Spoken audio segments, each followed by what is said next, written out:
Hey guys, this is Stephanie and I'm Stacks on Stacks on Stacks.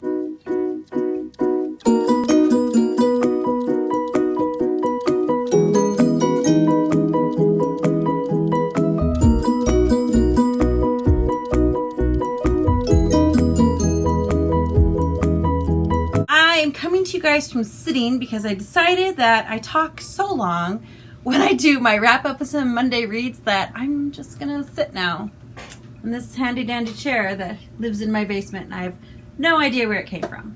Yep. So welcome to my next Monday reads. I didn't think this was going to be a very long one because I was like, oh, I did a Monday reads a few weeks ago and I haven't read that much, but I actually filmed that Monday reads like beginning of August and it's right now like beginning, not even beginning, oh my stars, it's like the middle of September. So I've actually read 1, 2, 3, 4, 5, 6, 7, 8 books, I think, which is crazy. I didn't think I've been in a very ready mood, but I did do 2 buddy reads and one of these, yeah, just one of these is a book club pick. So there's that. So for anybody who's new, how my Monday reads work, I usually do them about every 2 weeks because when I miss a week, it gets to be a long one like this one will be. I talk about the books I have recently read, what I am in the middle of, and what I am planning to read soon. And I'm going to get started with that quickly because I got a lot to say. First one I read was Enchanted, and this is by Gail Carson Levine, I don't know. This book is adorable and wonderful. I loved it. I feel like there are so many people on BookTube that are like, oh, I love this book. When I was a kid, it was my favorite book. I don't think it was written when I was a kid. I'm pretty sure this book was written in like the 90s, maybe even the late 90s, which I was not a kid during the late 90s. Well, kind of. I was a high schooler, so I thought I knew everything. I was that kind of kid. And I'm looking back on Goodreads. I didn't write anything specifically about this. I've been very, very bad about that lately, which is terrible because I am currently filming my reviews for like April and May and all these months that I just didn't film any reviews. And some of the books, I can't remember what I thought about them. Like, how sad is that? But this one, I loved. I'm pretty sure I gave it 5 stars. Like, it was a fantastic book. It's super short. It's like 200 and something pages. 232 pages is what it is. And basically, there's a movie, Enchanted, and it's the same kind of idea, only a little bit different. I mean, I like the movie, but they're pretty different. So we have a girl named Ella who is blessed with the blessing of obedience at her birth, like when she's a little baby thing. And so she has to do, if people give her an instruction, she has to do it. So you could say, Ella, go wash the dishes. Now, she could take a while to do the dishes, or she could wash them with chocolate pudding, but she has to wash them. So you have to be very specific with those instructions you give her if you want them done a specific way, more specifically if she doesn't want to do them. So the thing I think I liked better about the book than the movie is the little love story that goes on between her and the prince. It's not a huge spoiler. You see it from pretty early on. Their relationship in general and the whole progression of that is so sweet in the book. And it's so great. I really enjoyed this book. Like, I thought I'd like it, but I really, really enjoyed it. It was fantastic. I think I actually had a lot of good reads this month, so yay for that. I also really enjoyed, I'm gonna say this wrong. I'm so sorry. Chimamanda Ngozi Adichie. Okay, that wasn't that bad. Dear Audrey, or A Feminist Manifesto in 15 Suggestions. Basically, I read, what was it? We Should All Be Feminists last year. And it's this tiny little book. It's an essay. And actually, it's not even an essay. It might be an essay. But it's just like 15 suggestions, like she says. So her friend said, hey, I'm raising a little girl and I want to raise her to be a feminist like you. What do I do? And she's like, here are 15 suggestions, things you can do. And quite a few of these suggestions I completely agreed with. And maybe 1 or 2 I was like, I don't know how I feel about that. I would have to think about that. But the vast majority of mine was like, absolutely. So I loved it. I gave it 5 stars. One thing I feel like this author really does do is talk about feminism, it's not this terrible thing. It's not a bad thing. It's a good thing. And she talks about it in what it is in a very positive light. Feminism is not man-hating. Feminism is not being a lesbian. Feminism is thinking that women should be treated as equals, and all humans are treated as equals, men or women. We's equals, and yeah, it's not a negative thing, and I very, very much enjoyed it. So if you want to hear more about feminism, this is an excellent one to read. I made my 2 sister-in-laws and my sister all read it. Yeah. Then I did a buddy read with one of my viewers, which was a ton of fun, of Emma by Jane Austen. I think I gave it a 4.5 stars. I just loved it. It's so fun and cute and hilarious, and the humor in this, and like sarcasm, and it was fantastic. I think the reason I didn't give it 5 stars is it was a little slow on the uptake. We were reading like 4 or 5 chapters a day, and the first day I was like, there's nothing to talk about. Like, there's just nothing to talk about. Nothing's happened yet. And the fact I read like 5 chapters and nothing happened, I was like, oh no. But when it picks up, it really picks up. And I'm not gonna lie, while I was reading this, I kept thinking back to Clueless, which came out when I was in high school, and I absolutely loved it. And yes, I did dress that way. And I kept thinking about, oh, this scene in Clueless and that scene in Clueless. So then I was like, I have to watch it. So what did I do? I went and bought it because I thought I had it, and I cannot believe that I didn't own it. But it was a fantastic book. Basically, we're following a girl named Emma, and this is like early first half of the 1800s-ish. And she's a privileged young lady. She's never known need at all. And she's like 21-ish, and her father is huge, like worrywart, hypochondriac kind of guy. And she's like watched her sister get married, and her governess just got married to a guy she kind of set him up with. And now she's very proud of herself for being like, I know how to set people up, and I'm good at this, and I'm not going to get married. I'm going to stay here with my father forever and take care of him. And he's like, okay, good, Emma, do that, because I can't do this without you. And the dynamic between her and her father is just precious and wonderful.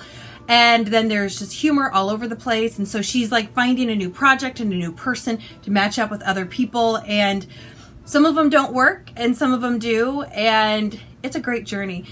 The writing might be a little slow for some people who aren't used to reading classics.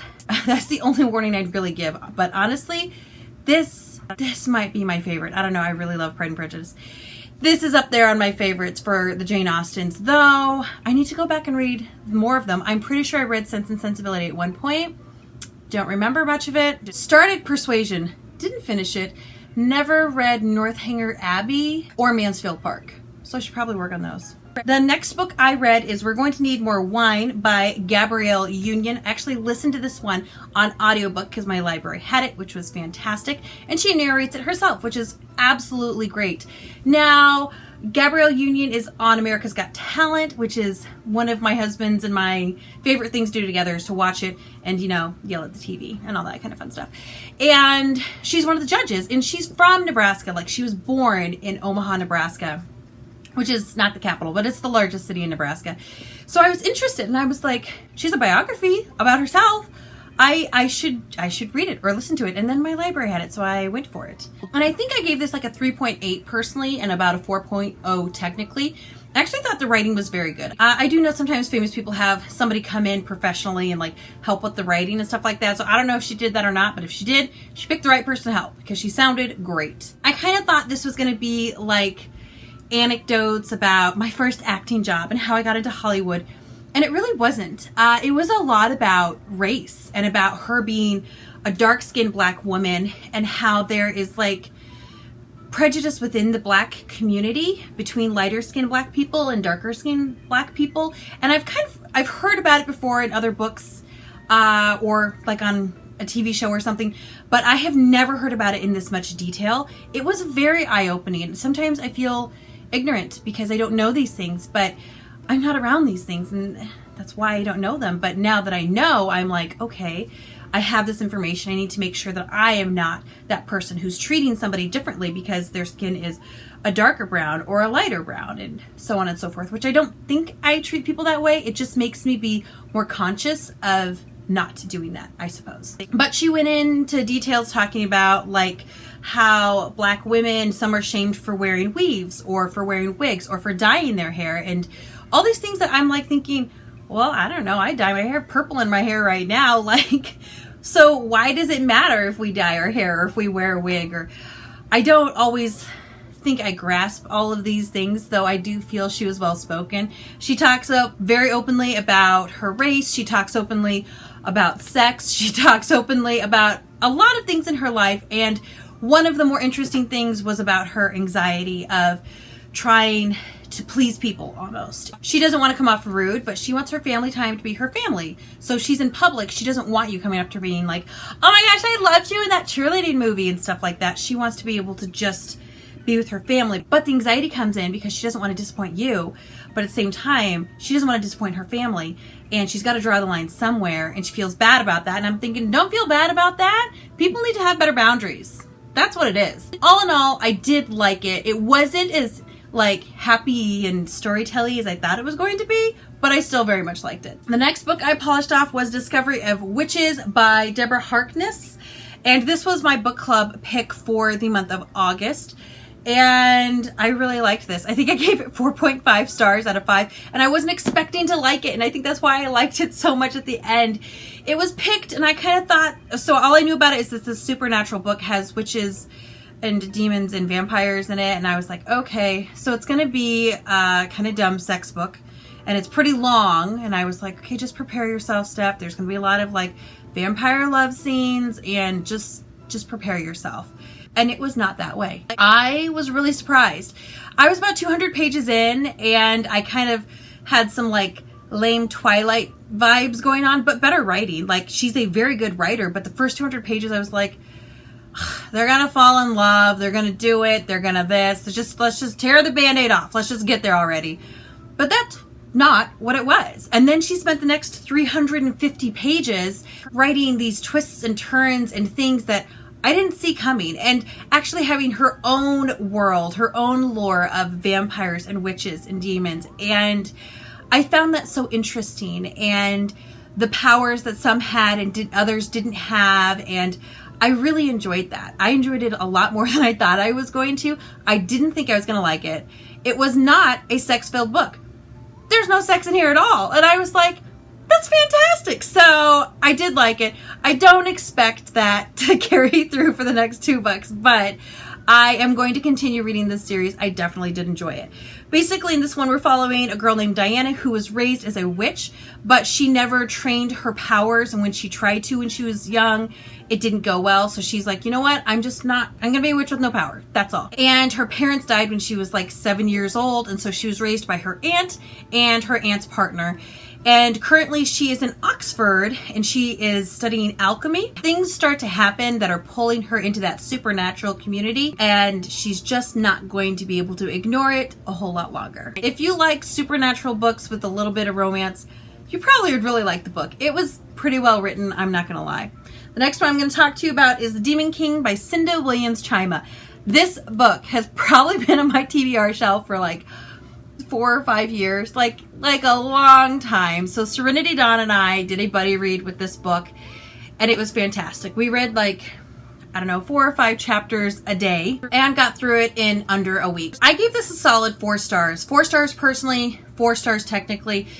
It was a little slow at times. There was a lot of world building, but I believe there are 4 in this series, 5 in a spin-off series, and then 4 or 5, I don't know, in a series that's like a follow-up series of this. So I understand that you have a lot of world to build. So that's kind of what was happening during the slower parts of this book, but I really did enjoy it. It all kind of comes together by the end and really sets it up well for the next book, which I will probably be picking up. I'm not sure how soon, maybe by the end of the year, who's to say. But in this book, we have 2 perspectives. We have one perspective of a princess who is nearing the age where she's gonna get married off, and she's gonna be married off to another kingdom, something that's gonna be beneficial to both kingdoms, that kind of thing. And she's kind of a spoiled little poop. She's not my favorite character. She bothers me the vast majority of the book, but she's very headstrong, and ultimately that does end up being a good quality of hers. And we're also following Han, or Han, I'm not sure which one it is, who is basically a street rat, and he has run street gangs for a long time, and now he's like trying to go straight, and he's trying to not do that anymore, and he's trying to be a very good son and brother. And he kind of keeps getting pulled back into the mess, even though he didn't do anything. He gets pulled back into it, and he's getting blamed for things he didn't do. And eventually his path starts weaving towards her path, and worlds collide. Now, this is definitely a high fantasy world with kings and queens and stuff like that. And I don't want to tell you a whole lot more because the journey is the ride. If you like high fantasy, you'll probably enjoy this series. I will be continuing it at some point. I also read The Burning Sky by Sherry Thomas. Whoop, there we go. I found this very well written, which I really did enjoy. Basically, this is another kind of high fantasy book, only it's a little quicker moving than Demon King, so I think I liked it a hair better because of that. I gave this like a 4.2 personally and like a 4.5 technically. This is another high fantasy book which I read right after Demon King. I actually started it before set it down, read The Demon King, and then pick this one back up. It's a very quick moving book. I was over halfway through in just 2 sittings, and it's like maybe 450 pages or something like that. I read it very quickly, and I very, very much enjoyed it. And this is actually a book that Serenity Dawn bought for me when we were down in Texas together, which was super fun. So this book opens with a girl who is a mage, and she is just kind of learning some of her power to work with water and air and fire and things like that. And it starts with a bang, somebody dies immediately, and she is swept off and hidden so that nobody can find her. But she doesn't know why she's being hidden. She doesn't know exactly what's going on. We're also following a prince who knows more of what's going on, but is a little bit taken off guard that things are actually happening now. He kind of thought things were going to happen later. He didn't know about timing and things, but he is eventually supposed to be helping this girl. So we have this whole magical universe over here, and then he opens up a door through his laboratory and he walks through to early 1900s London, where he is also pretending to be a boy in a boys' school there. So one of the things I liked about this book is we have both of these realities going on. We have this magical universe, and then we have our world where there's no magic, and our world where everything's normal. Nobody can control wind and water and fire and things like that.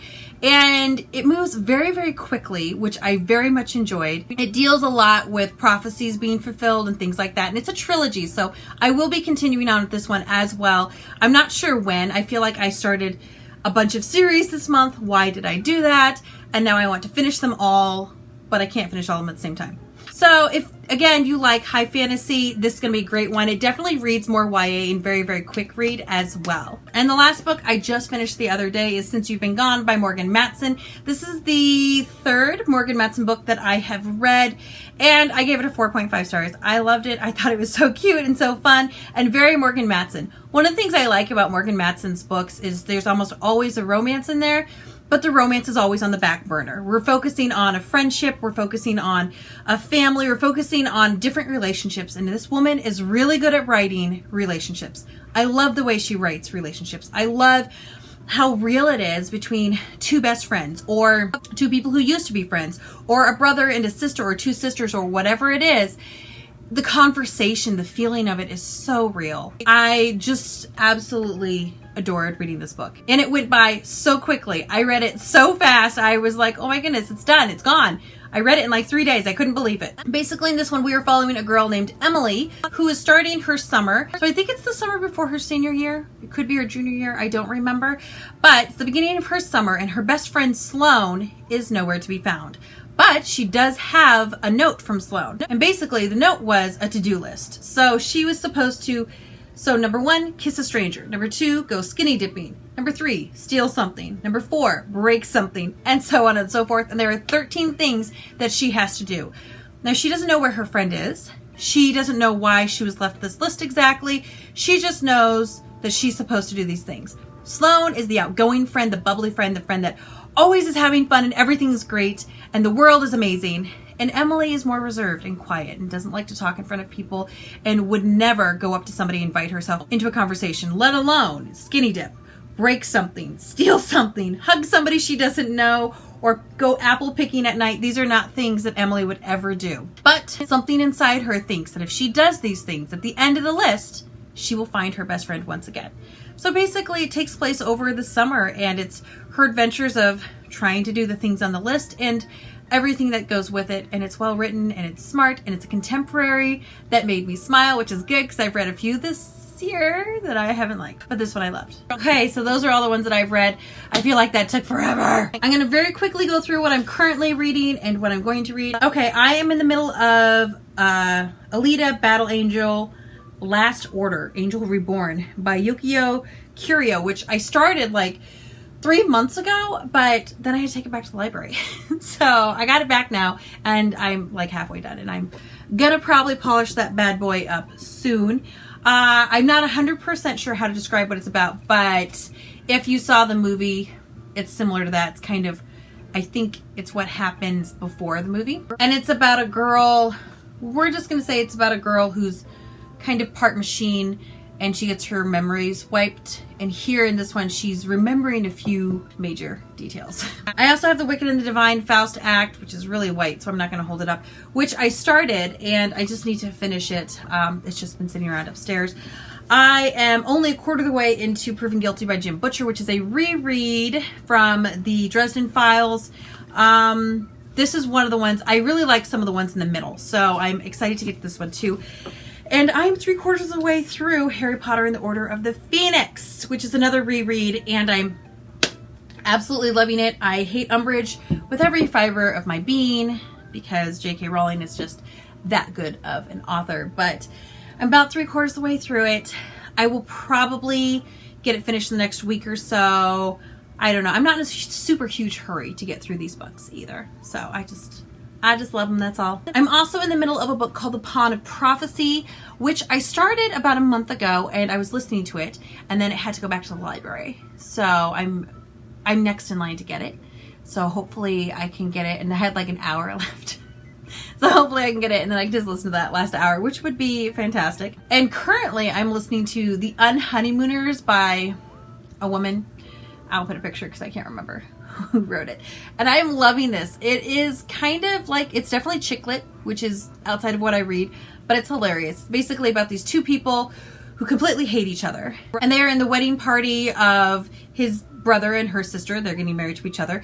And everybody gets food poisoning at the wedding except those two. And the sister's like, go on this vacation. It's going to be amazing and have fun. And then the husband sent his brother, and they're like, you can't go on this vacation because we hate each other. And of course they go on the vacation together and things happen. And I know what's going to happen. It's predictable. But I'm liking it, so I'm going to keep listening to it, and you'll hear about it the next time I have a Monday Reads. And that is about all I am reading right now. I feel like I'm kind of between books, and I feel like I'm reading a few palette cleansers because I just dove through a bunch of really huge books. I really do feel like I did.